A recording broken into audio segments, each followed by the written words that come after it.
Amahoro y'Imana mushobora byose abe kuri mwebwe mwese.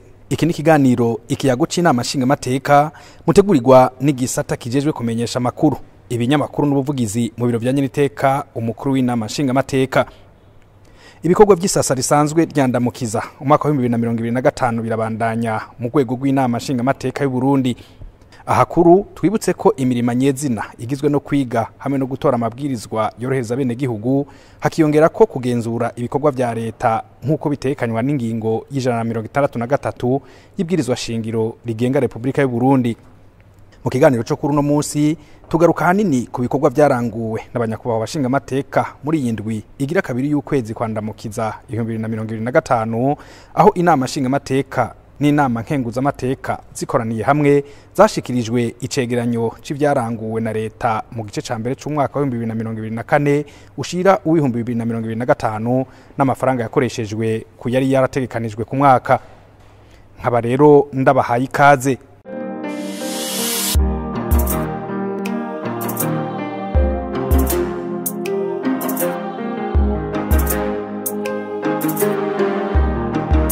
Kwigenekerezo rya 10 ndamukiza umwaka wa 2025 hari ku munsi wa kane w'indwi dusozereye, inama nshinga mateka n'inama nkenguza mateka zikoraniye hamwe zarashikirijwe icegeranyo cerekana uko ishigwa mu ngiro ry'integuro y'ibikorwa vya leta n'uburyo bijanye ku mwaka vyategekanijwe ryagenze mu gice ca mbere c'umwaka wa 2024 ushira u'2025. Ni cegeranyo gishikirizwa na nyakubahwa umushikiranganje wa mbere Lieutenant General de Police Gervais Ndirakobuca hisunzwe ingingo y'168 mu gace kayo ka kane kibwirizwa shingiro rya Republika y'u Burundi. Ni mu ntumbero kandi yo kurimbura urugero ruba rugezwe ko mwirangura ry'imigambi ya leta bafatiye kuri yandinganizo y'iterambere rirama rigamije gushikana Burundi kumbona kazoza y'igihugu cifashe mu 2040 kandi giteye imbere mu 2060. Hamwe rero no kuri wa mugambi usuwemo w'iterambere mu kiringo kiva mu 2018 gushika mu 2027. Nkuko byashikirijwe n'umushikiranganje wa mbere, ivyaranguwe vyashimikiye cane ku vyasabwe n'inama nshinga mateka na nkenguza mateka igihe hashikirizwa icegeranyo nk'ico c'igice ca kabiri c'umwaka w'2023 ushira u'2024. Navyo nivyo kugwiza imbuto zirobanuye n'umwimbu mu burimyi, harimo no gutanga inyigisho mu mashira hamwe koperative, kubaka ibiro vy'amazone no gukahiririza ubwenge indongozi hisunzwe indinganizo nshasha y'igihugu mu vy'intwaro, kwigisha abo bose bagize uruhererekane rw'abashira mu ngiro irangurwa ry'imigambi ya leta, hamwe no gushikana umuyaga nkuba n'amazi meza mu bigwati vyinshi. Imbere y'inama nshinga mateka n'inama nkenguza mateka byaramenyeshejwe ko ibikorwa byose byaranguwe bafatiye kuri kimwe cyose gitanga umusaruro ugana ishingiro ry'imbona kazoza n'umugambi w'igihugu mu iterambere, cane ku bisata vya politike, ubutunzi, ibidukikije n'imibano nkuko bigaragara muri ico cegeranyo. Lieutenant General de Police Gervais Ndirakobuca yerekanye ko ivyo leta yari yishinze hisunzwe imbona kazoza hamwe n'ingero z'umugambi w'igihugu ku iterambere mu bijanye n'intwaro, amahoro no kunywanisha. Nta gisata na kimwe casigaye inyuma uhereye ku butunzi, ubudandaji no gutwara abantu n'ibintu, ingenzi n'ibibanza vy'iratiro, ubutare n'agataka, uburaro, isuku no gutunganya ibisagara, gukingira ibidukikije hamwe no gusanura imihora y'amazi akoreshwa mu gisagara ca Bujumbura. Hari kandi n'ibitari bike byaranguwe mu gisata c'indero n'inyigisho hamwe n'amagara y'abantu mu kuronsa bene gihugu uburyo bwo kwivuza n'ibindi. Muri rusangi rero iki cegeranyo cerekana ibikorwa byaranguwe muri iki gice ca mbere c'amafaranga leta yari yarategekanije ko biri ku rugero rw'ibice 70 n'uduce 53%, nayo amafaranga yakoreshejwe agaharurwa ku bice 67 n'uduce 93%. Nkuko umushikiranganje wa mbere abimenyesha, hari n'ibindi bikorwa by'abene igihugu hamwe n'izindi nzego bitaboneka kuko bitari bitegekanijwe ko vyinjizwa muri ico cegeranyo. Ivyo twazanye ngaha nabari byaranguwe mu gihugu cyose, atanze akarorero k'ibikorwa bikorwa n'abene igihugu mu makomine, ivyo nta birimo ngaha. Ndagira nongere ko n'ikindi twavuye muri bije mwaye tubasikira veno bije programme twihuse atana amategeko ahari ya bije programme mu nyuma twagiye gushiraho amategeko tumaze gushika muri rije programme. Ni naco gituma uno munsi usanga hariho certaines réalisations na cyane des institutions constitutionnelles uno munsi udasanga muri raporo zacu. Iyi raporo ndabashikirije des réalisations des institutions constitutionnelles nta namwe ziri. Ikimenyamenya namwebwe mubandanya mwikipa ya sare nziza mwubaka ngaha mbere byadufashije kwakira inama idasanzwe ijya nayo nyine nta namwe muzosanga kuri PTB ya leta ahantu na hamwe yatanzwe raporo.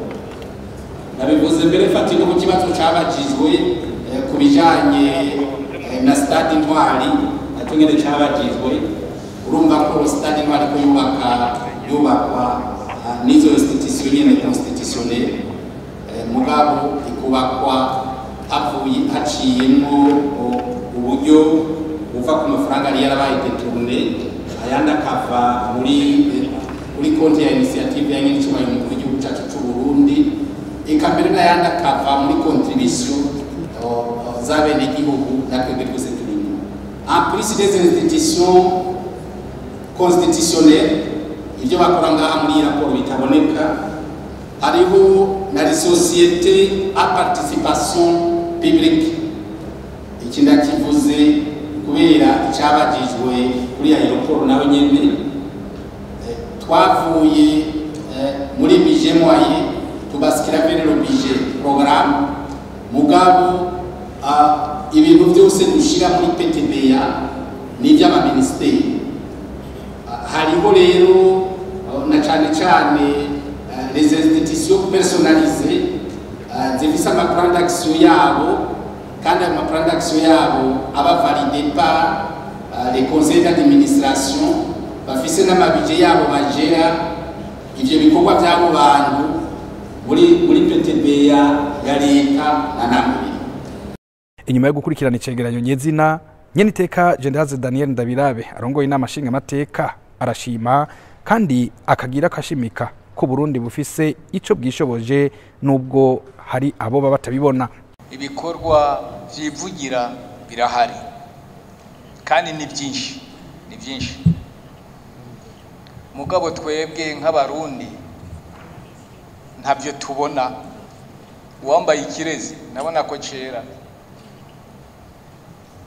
ariko navyo nyene nimwibaze ko ari bibi. Ku ruhande rumwe turahomba twamuramutse twerekanye ubutunzi bwacu igihe badufatira ibihano batubwira yuko baharura indwi yaja mu mezi bavuga bati tuzoba twatembagaye barabura. Iyo baramuka bimenye ibi byose, iyo babifitiye ibiharuro bari kutugaragura. Mugabo ku rundi ruhande nabwo si byiza ko ukuri kutamenyekana kubera ko duhomba ububasha nk'igihugu bwo gushobora kuza gusaba amadeni uko dushaka. Ariko ayo madeni mugabo twoyishuye. Iyo umuntu yumvise ideni yumva umengo ni sawa, mugabo ikibazo dufise nukumva iryo deni ko ari ideni ryo gukoresha kugira ngo rikuvyarire umwimbu. Kubera ko hari iyindi migambi n'ibikorwa byagaragaye ko bidashigwa muri ico cegeranyo, nyeniteka umukuru w'inama nshinga amateka yaratanze ciyumviro cofasha kugira n'izindi nzego zikoresha uburyo bwa leta umusaruro wazo ugaragarire mu cegeranyo kimwe.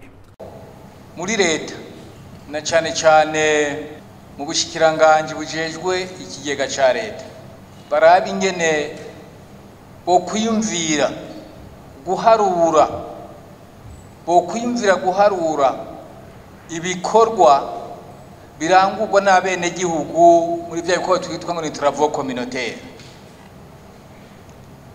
hanyuma babitangire amabwirizwa amategeko y'ingene no hagati mu gihugu boshobora kubyigishayo kuko tuwahombera amahera menshi ataboneka hano muri bino vyegeranye.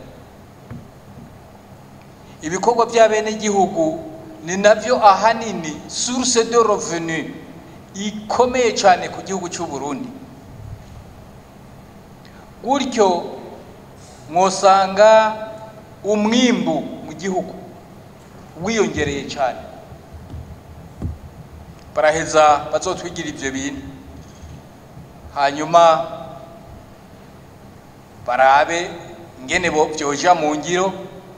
Kwico ni kibazo technique mu nteguro muba murimwo, nuko hoba ibwirizwa rijanye n'ibikorwa rusange. Ibi turamaze kubivuga kenshi, ariko iryo bwirizwa ntiriza. Un projet de loi sur les travaux communautaires, portant travaux communautaires. Kuko ndabivuze ko hari ibindi bihugu numvise bivuga ngo nivyo ngo waba ngo bakora kuri travaux communautaires gusa, kandi atari byo. Urumva ko bariko baradutwara igikorwa gikomeye cyane, igikorwa gikomeye cyane baciyitirira. Birakenewe rero yuko iryo by'integuro y'ibwirizwa yoshobora kwiyumvirwa kugira ngo noneho nari nabagiye no mu bushikiranganje bw'intwaro yo hagati mu gihugu kugira batwiyumvirire barabe icyo kintu ko cobaho. Gutyo imaze kujaho iyo projet de loi, imaze kujaho kumbure nibi byo guharura noneho ibikorwa bya bene gihugu byo babifise naho biba bihagaze, reference naho byo babihagaze. Mu bindi bibazo byabajijwe umushiranganje wa mbere harimo ibijanye n'imibano, ubutunzi n'ubuzima bw'iki gihe muri rusangi n'ibindi, nawe akaba yaragiye arishura buri kimwe cyose, uhereye ku bijanye no kunganisha imishahara, aho hari abakozi bo mu bisata bimwe bimwe ngo baba batashikiriwe, hamwe rero n'abakukuruke bemerewe agashahara ariko gushika ubu ngo bakaba boba bakironswa intica ntikize. Ikibazo turakizi mu mushikiranganje wa mbere, naco gituma inamushikiranganje yarakomanze yuko umugwi wari wafashije kugira habe deblocage des salaires usubira ugafasha kugira ngo bandi nabo batashikirwa na politique salariale nabo bashikirwe. Icyo gikorwa rero kiriko kirakorwa, ntabwo twabibagiye, nabo nyine turabazi. Iki kibazo carabajijwe no mu nama y'abategetsi inzego za leta iyo bakorera mu Mwonge. Inyishu yatanzwe yoza gusubiramo. Yakuba umuvugizi w'abanyeshuri mu gihugu yavuze yuko raporo zose bazitanze abanyeshuri, hanyuma izo raporo ariko bazigirira exploitation kugira barabe ibishoboka, babone ayo leta izokongeramo ukwangana, baravye ayasanzwe ari muri INSS na ONP, barabe leta nayo izokongeramo, amarero bashobora kugero abo baroterete bashobora kutunganizwa. Ifumbire ivugwa ko yoba idakwije ibisabwa bikaba mu biteye n'ikibazo abarimyi, umwimbu ukaba muke, umushiranganje wa mbere wa leta y'u Burundi arahumuriza. Ubushikiranganje mu bijeje ukama muri korapimo n'imwanya uragira desante utateguje ukapreriva mu kagera ugapima, kubera yuko nukwamizako kugira tubone yuko ibyo turiko twahabe n'igihugu bikwije ibyangombwa. Iki rero ni igikorwa twasize imbere, kubera ko tuzi neza yuko umwene igihugu asohoye isuka akabura umwimbu bica bimera n'agaca bacika intege. Rero turagerageza uko dushoboye rwose kugira tugume tubikurikirana hafi abene igihugu nabo ushoboye gusohora isuka no kuronka ifumbire ashobore kuronka umwimbu. Bace mubaza akabona ariko nkandira kuzirindi hinguriro, nivyo iryo hinguriro no musi bari mu mahese bariko beseya ibiterwa bitandukanye. Nibaza yuko kugira barabe urugero kuri ivyo bitego uko vyozogenda kuko ni branding yoyo muri izabo bariko bagira amayese kandi ivyo batubwira yuko biriko bigenda neza kwa amayese bariko barakora. Nayo ku kibazo c'amabarabara ariko yubakwa hakoreshejwe ubuhinga bwo kuyasasamwo amabuye ivyo bita pavement mu gifaransa, usanga bamwe n'abariya bafise ko amakenga. Lieutenant General de Police Gervais Ndirakobuca yarijeje abene gihugu. Le processus de pavage irafise les étapes icamwo. Izo étapes rero les étapes za pavage mbere mu ncanzo hariho terrassement, érogènement, ivyo byose byaraheze, assainissement, umwe bavuze byo guca amakariko n'ibindi.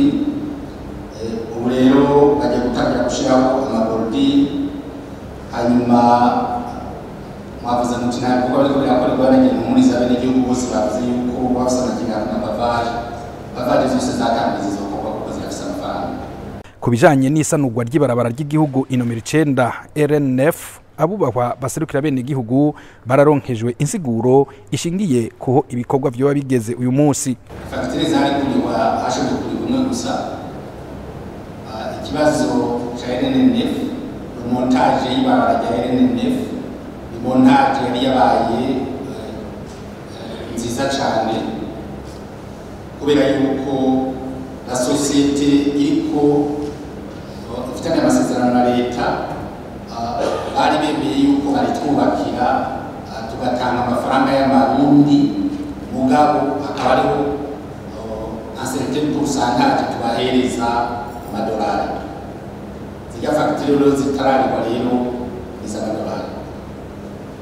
iz'amadolari kuko ni montage yari nziza cyane ko twarabona yuko leta izohakura inyungu ikomeye. Umushikiranganji rero wabandanya dorora kugira arabe yuko izo fagitire zindi z'amafaranga y'agaciro nazo zoshobora kurima kugira la société ibandanye ibikorwa vyayo. Amabarabara yose dufise yagiriyeho igihe kimwe, nico gituma nkayo uno munsi ari mu bibazo. Havuzwe amabarabara ya Gitega, Rukana,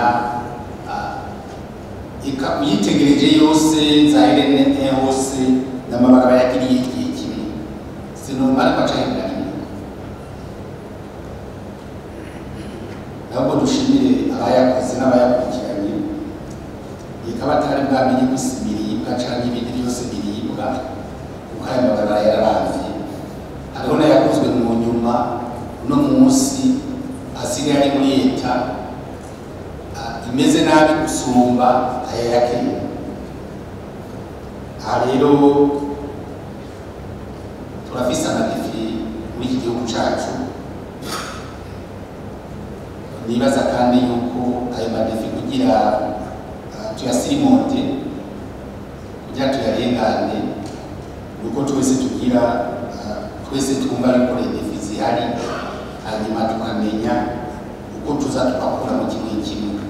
Naye kuvuga ngo ibibazo dufise byose tubitorere mw'ishuri imwe, nibaza ko bigoye kubera yuko amasource y'iwacu turazi kwangana, turazi yava.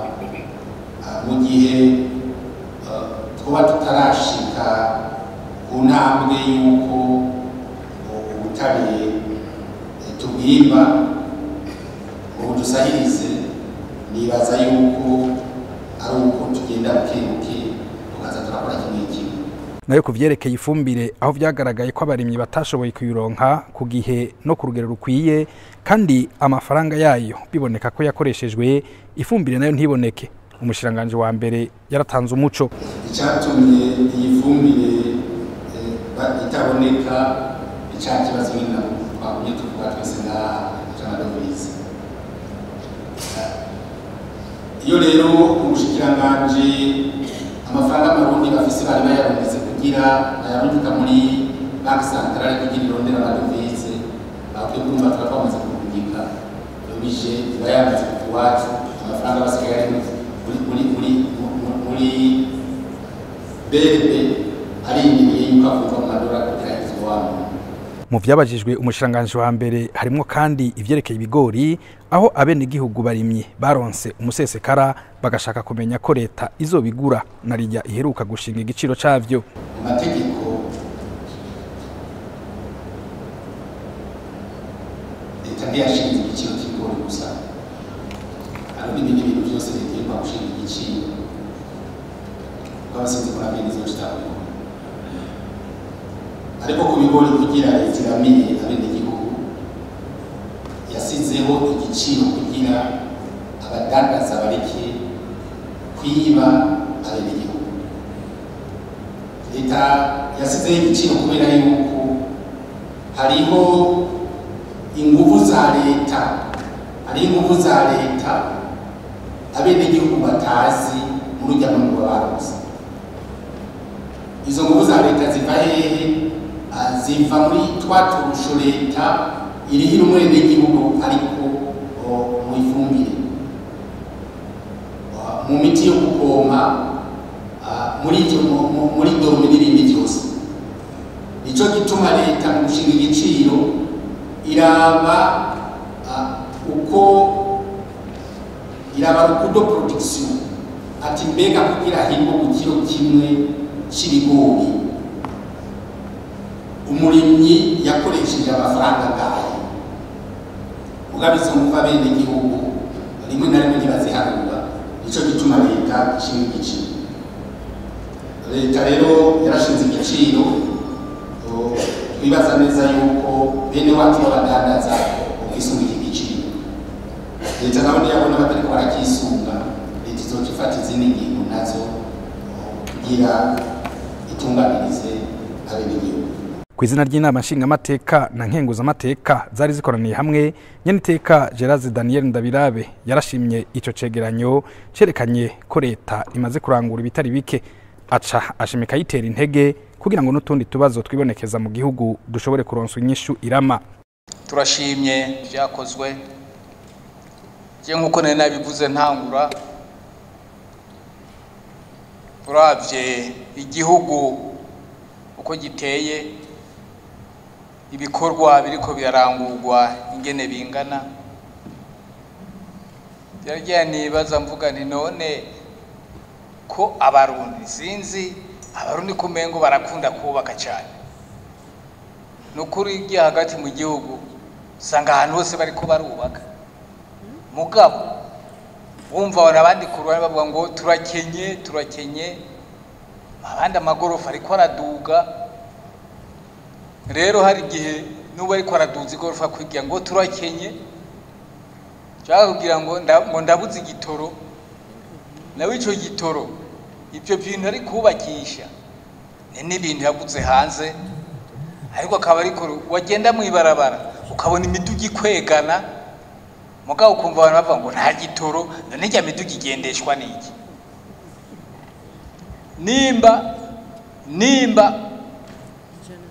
nka devise bakunze kwitwaza, nimba atazi hari mu gihugu, none arya makamyo yirigwa agenda akwegana menshi, ubona yuzuye amabarabara, none bakoresha igitoro bakurahe? Kubera iki muteza ko mubabaza? Bakoresha igitoro bakurahe? N'ubugenda murama imiduga yuzuye amabarabara, amakamyo ariko aragenda. None ukuvuga ko ayo madevise ntari muri leta, ntari muri banki centrale, na madevise abantu bafise mu mifuko. Mugabo kurira no kugira ngo bahende ubuyobozi bw'igihugu, bahende indongozi, biriza kandi bicaye ku madevise wabo.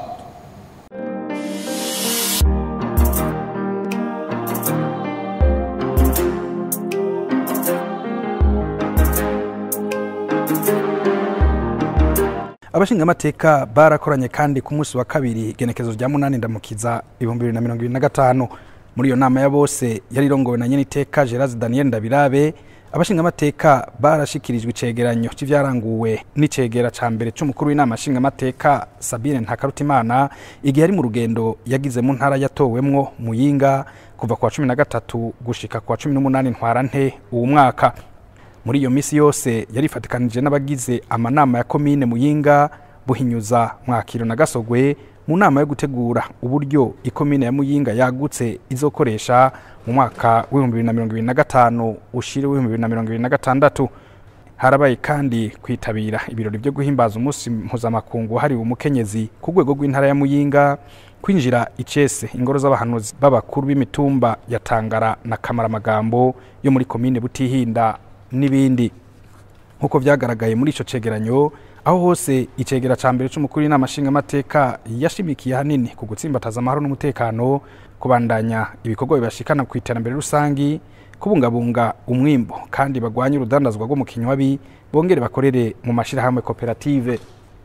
Abakenyezi b'Imuyinga nabo yabahamagariye kugira uruhara ruboneka mu guterera mu iterambere ry'ingo n'imiryango no guha indero nziza abana bibarutse.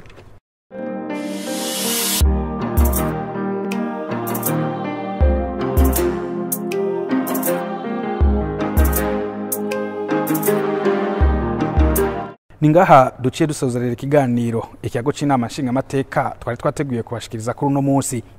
Ishimwe mva mutima ni ryanyu mwebwe mwese mwagikurikiranye mutekanye. Ndashimiye kandi bagenzanje umwe wese ku rugero yitanze ko atiziganya agaterera binonokewe kuri iki na kiriya gushika iki kiganiro kibashikira atankomanza hiwanyu. Ndabasezere ndabipfuriza amahoro y'Imana, gira itekane naho butaha.